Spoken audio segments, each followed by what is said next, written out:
Yo, what's up mga kapanga? Magandang hapon po sa inyong lahat. Happy anniversary sa atin, Mami Joy. May message pala ako sa iyo, Mami Joy.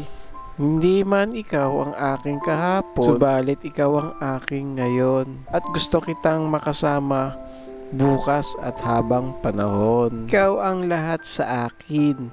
Palagay ko, wala na akong ibang hahanapin sa buhay ko. Ikaw na lang ang iibigin. Walang sawang magmamahal hanggang libing. Naalala ko pa noon na tayong magkita. Kumikislap ang iyong mga mata.